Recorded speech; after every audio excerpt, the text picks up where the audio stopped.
Le culte céleste, 26 décembre. Car, comme les nouveaux cieux et la nouvelle terre que je vais créer subsisteront devant moi, dit l'Éternel, ainsi subsisteront votre postérité et votre nom. À chaque nouvelle lune et à chaque sabbat, toute chair viendra se prosterner devant moi, dit l'Éternel. Au commencement, après avoir achevé l'œuvre de la création, le Père et le Fils s'étaient reposés le jour du sabbat.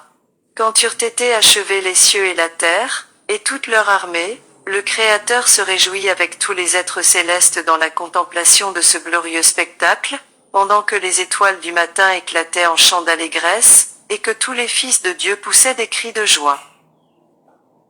Quand aura lieu le rétablissement de toutes choses, dont Dieu a parlé autrefois par la bouche de ses saints prophètes, le sabbat de la création, le jour où Jésus s'est reposé dans le tombeau de Joseph, sera encore un jour de repos et de réjouissance.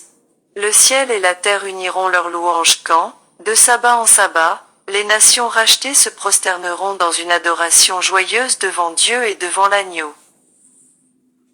Le peuple des rachetés ne connaîtra d'autre loi que la loi du ciel. Tous les élus formeront une famille heureuse et unie. Ils seront revêtus de vêtements de louange et d'actions de grâce. Devant ce spectacle retentiront les mélodies des étoiles du matin, et les fils de Dieu feront éclater des accents joyeux. À chaque nouvelle lune et à chaque sabbat toute chair viendra se prosterner devant moi, dit l'Éternel. Alors la gloire de l'Éternel sera révélée, et au même instant toute chair le verra.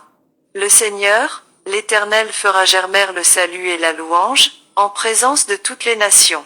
En ce jour, l'Éternel des armées sera une couronne éclatante et une parure magnifique pour le reste de son peuple. Aussi longtemps que dureront les cieux et la terre, le sabbat restera comme un signe du pouvoir du Créateur. Et quand l'Éden refleurira sur la terre, le saint jour du repos de Dieu sera honoré de tous.